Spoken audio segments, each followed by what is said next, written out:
Hey guys, welcome welcome to to our our channel. channel. तो आज हम आपके लिए लेकर आए हैं एक बहुत ही इम्पोर्टेंट टॉपिक जिस पर काफ़ी लोगों को बहुत डाउट्स हैं। तो आज हम कोशिश करेंगे कि आपके थोड़े डाउट्स क्लियर कर सके और उस टॉपिक पे क्लैरिटी ला सके, थोड़ी सी क्लैरिटी हम अपनी तरफ से कोशिश करेंगे कि उसमें लेकर लेकर आए। आए। हाँ, तो आज का हमारा टॉपिक है बिल बिल C-19 C-19।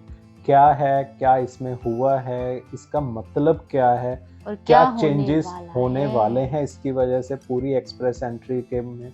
तो इसके बारे में हम बात करेंगे आज। चलो शुरू करें। करते हैं।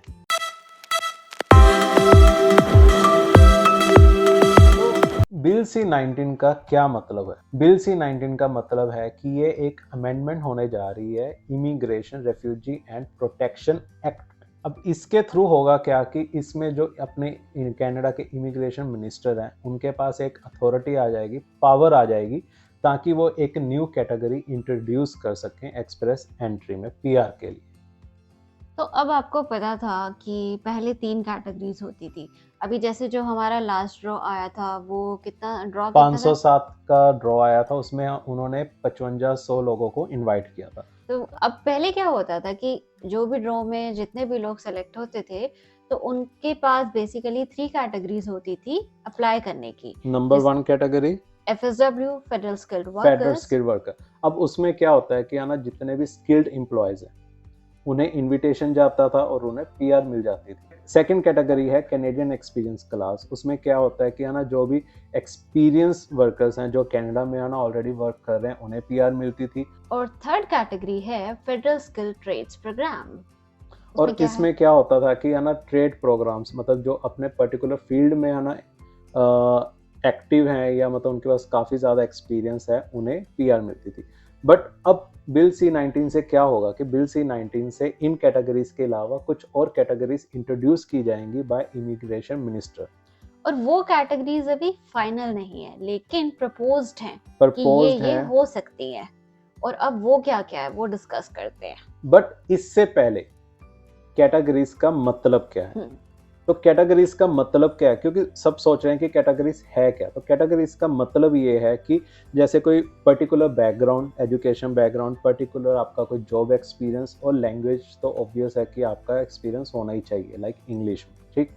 तो कैटेगरी का ना ये इन बेसिस पे डिफाइन की जाएगी। तो डिपेंडिंग ऑन द रिक्वायरमेंट, कब किस वक्त क्या रिक्वायरमेंट है, किस जगह क्या चाहिए, किस बैकग्राउंड के लोग चाहिए, किस ऑक्यूपेशन के चाहिए, या क्या लैंग्वेज स्पीकिंग लोगों की रिक्वायरमेंट है, उसके हिसाब से अलग अलग categories at different point of time introduce की जाएंगी इन एडिशन टू द जो पहले से तीनों एग्जिस्ट करती थी। तो अब जो कैटेगरी सिलेक्शन हुआ है या फिर जो प्रपोज है फिलहाल, वो किस बेसिस पर है? तो उसके 3 मेन फैक्टर्स हैं। एक तो काफी मार्केट डेटा कलेक्ट किया गया है, पहला। दूसरा जो है कि की स्टेक होल्डर से फीडबैक लिया गया है। और तीसरा लेबर मार्केट को एनालाइज किया गया है। इन तीनों के बेसिस पे कैटेगरीज प्रपोज की गई हैं। और जो स्टेक होल्डर्स इन्होंने पूछा था कि वो 8 जनवरी 2023 तक पूछा गया इनसे, तो वो एक तरह से अब उनसे पूछ के ये कॉपी बंद हो चुकी है, फाइनलाइज, अब मतलब ये सारा कुछ अब गवर्नमेंट के पास जा चुका है। अब जो कैटेगरी का सिलेक्शन होना था वो हो चुका है, पर इसके थ्रू उन्होंने कौन सी 2 मेजर प्रॉब्लम सॉल्व करनी है? तो वो पहली है जो लेबर मार्केट का शॉर्टेज है, कनाडा में बहुत ज़्यादा, सबको पता ही है। और दूसरा है फ्रैंकोफोन माइनॉरिटी कम्युनिटीज, यानी कि जो फ्रेंच स्पीकिंग कम्युनिटीज हैं कनाडा में। क्योंकि आप सबको पता है कि है ना, कनाडा में 2 ऑफिशियल लैंग्वेज है, first is English, second is French. But इस समय यहाँ पे जो फ्रेंच कम्युनिटी है, जो फ्रेंच बोलती है, वो बहुत ही ज़्यादा कम लोग हैं। और और स्पेशली वो क्यूबेक वाले एरिया हाँ, में। वो आपको है ना, जो अगर मिलेंगे भी तो क्यूबेक में मिलेंगे, otherwise Vancouver, BC, Toronto side आपको उतने नहीं मिलेंगे। तो उन्होंने उन्हें भी स्पॉट करना है इस समय। तो ये भी उनकी एक प्रपोज्ड कैटेगरी में है। तो डाटा सिलेक्ट हो चुका है, इश्यूज भी उन्होंने सॉल्व करने हैं, पर उन्होंने जो लेबर मार्केट शॉर्टेज हुई है वो कौन से ऐसे सेक्टर्स हैं जहां पे वो सॉल्व करना चाहते हैं ये प्रॉब्लम? तो अब वो जो मेजर्स हैं कनाडा में वो हैं administration, construction, health care, waste management, remediation services और सोशल सर्विस असिस्टेंट्स, ये कुछ मेजर सेक्टर्स हैं जहाँ पे शॉर्टेज बहुत ज़्यादा है। तो अब बात करते हैं क्या क्या पॉसिबल कैटेगरीज हैं। क्योंकि ये एज सच डिफाइन नहीं है, ये अभी पॉसिबल कैटेगरीज हैं, ये हो सकती हैं, मे बी कुछ चेंजेस भी हो सकते हैं, बट अभी इनके ऑफिशियल साइट पे ये एज अ पॉसिबल कैटेगरीज है। तो पहली कैटेगरी है work experience in a particular sector, और अब ये डिपेंड करेगा कि कब और किस वक्त किस सेक्टर के वर्क एक्सपीरियंस की कहाँ पर ज़रूरत है, उसके बेसिस पर कैटेगरी डिसाइड होगी। अब जैसे इन्होंने कनाडा में 2019 से लेकर 2021 तक एक पर्टिकुलर सेक्टर से लोगों को इनवाइट किया था। उसकी लिस्ट है मेरे पास, जैसे food service supervisor, administrative assistants, financial auditors, retail sales supervisors, cook, computer programmers, information system analyst, administrative officers और 3-4 और हैं। काफ़ी तो आगे। हाँ, काफ़ी आगे।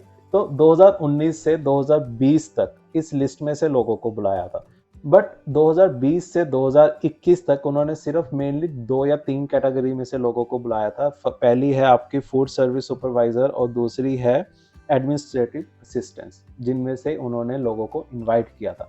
अब इस साल वो दोबारा से कैटेगरी रिवाइज की जाएंगी कि कहाँ पे लेबर मार्केट शॉर्टेज है, जो कि ऑलरेडी उनके पास है कि पॉसिबल कैटेगरीज हो सकती हैं, और ये पॉसिबल एरियाज हैं जो है ना, ऑलरेडी हमने अभी बताया था आपको कि उसमें शॉर्टेज है। अब उनमें से वो डिफाइन करेंगे किस में से बुलाया जाएगा।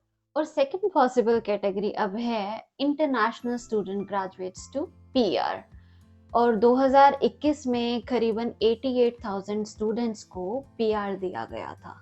अब जैसे कि पहले गवर्नमेंट ने टीआर टू पीआर प्रोग्राम चलाया था, तो उसमें से काफ़ी लोगों को उन्होंने पीआर मिली थी, बट अब ये इट्स लाइक 80% इंक्रीज हुआ था जो 2017 से अब तक का, कितने बच्चों को पीआर मिल चुकी है, और उन्हें पीआर और ज़्यादा देना चाहते हैं, क्योंकि एक तो वो है ना कैनेडियन डिग्री उनके पास है, उनके पास कैनेडियन वर्क एक्सपीरियंस है, वो यहाँ के टैक्स पेयर्स हैं, और वो ऑलरेडी ऑफिशियल लैंग्वेज में अच्छे हैं, लाइक उन्हें इंग्लिश ऑलरेडी अच्छे से आती है।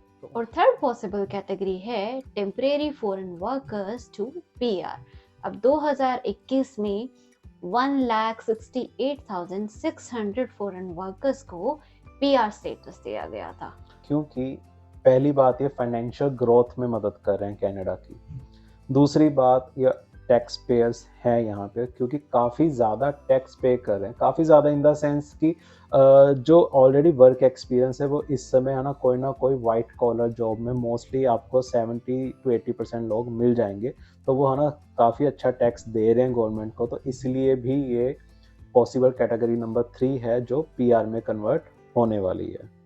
तो बेसिकली हम ये समझ सकते हैं कि कनाडा गवर्नमेंट अपने टैक्स पेयर्स को जो ऑलरेडी यहाँ पर कंट्रीब्यूट कर रहे हैं उनको ज़्यादा प्रायोरिटाइज करने वाली है, और हमारी चौथी जो पॉसिबल और आई वुड से कि प्रायोरिटी कैटेगरी है गवर्नमेंट के हिसाब से, वो है फ्रैंकोफोन एंड बाइलिंगुअल कैटेगरी।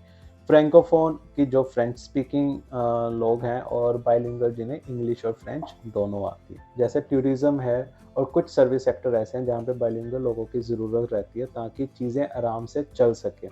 इसलिए गवर्नमेंट का इस बार भी मेन टारगेट ये है कि जिन्हें फ्रेंच आती है उन्हें प्रायोरिटाइज किया जाए। और इसीलिए जो भी इस समय किसी भी देश में बैठे हैं, और जैसे इंडिया में बैठे हैं, किसी और देश में भी बैठे हैं, तो आप ट्राई कीजिए अपना CRS स्कोर बढ़ाने के लिए, ताकि आप यहाँ पे इजीली पीआर हो सकें। उसमें आप सबसे पहले काम ये कर सकते हैं कि आप, ऑब्वियस है कि आप आइल्स तो दे ही रहे हो इस समय, बट आप फ्रेंच का भी कोर्स कर लीजिए और उसका भी एग्ज़ाम दे दीजिए, जिससे आपका CRS स्कोर काफ़ी अप बढ़ेगा। और फ्रेंच का इम्पोर्टेंस कैनेडियन गवर्नमेंट के लिए बहुत ज़्यादा है।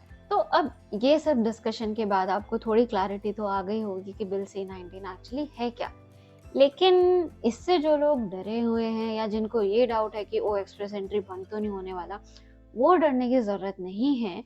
जो प्रोग्राम्स पहले हैं वो एज इट इज़ चलते रहेंगे, बट ऑब्वियसली उनमें कुछ चेंजेस आ सकते हैं। और ये एक तरह से अच्छी न्यूज़ है आप लोगों के लिए, क्योंकि है ना कुछ कैटेगरीज जो प्रायोरिटाइज होने वाली हैं, और अगर आप उस कैटेगरी में फॉल कर रहे हो तो आपको है ना हेल्प ही मिलनी है। और सेकंड चीज़ जो ऑलरेडी हमने बोला है कि आप फ्रेंच सीखिए, क्योंकि आपको उसमें भी बेनिफिट हो सके आपके CRS स्कोर में। तो आपको कोशिश करनी है कि अपना स्कोर बढ़ाना है, किन किन चीज़ों से आप बढ़ा सकते हो। और इसमें ये भी हो सकता है कि शायद CRS स्कोर थोड़ा सा डाउन आ जाए, क्योंकि इस समय 507 चल रहा है और मे बी अगर 500 के नीचे आ सकता है कि क्या पता फिर आप भी इस समय PR होने वाले हो। क्योंकि CRS score in any case पिछले कुछ महीनों से ग्रेजुअली, जैसे कोविड के बाद जब भी ड्रॉ शुरू हुए थे, एकदम शूट किया था, तो धीरे धीरे धीरे वो स्टेबल हो रहा है। तो अभी चांसेस हैं जिन भी लोगों के अच्छे स्कोर्स हैं, बट अभी बहुत हाई स्कोर होने के कारण से नहीं आ रहा था, तो हो सकता है धीरे धीरे उनका चांस अब बन जाए। और ये जो भी इंफॉर्मेशन है जो एक कैनेडियन गवर्नमेंट साइट पे है, उसका भी लिंक मैं डिस्क्रिप्शन पे दे दूंगा। और अगर आपके भी कुछ डाउट्स हैं बिल C-19 को लेके, एक्सप्रेस एंट्री को लेके, इसमें क्या चेंजेस और हो सकती हैं या क्या है, तो आप ज़रूर हमें कमेंट कीजिए, हम उसका जवाब देंगे। अदरवाइज हमें आप इंस्टा पे DM कीजिए, हम आपको वहाँ पे भी जवाब देंगे। और तब तक अपनी तैयारी कीजिए और चैनल को सब्सक्राइब कीजिए, लाइक कीजिए, शेयर कीजिए, कमेंट कीजिए। And all the best for your PR।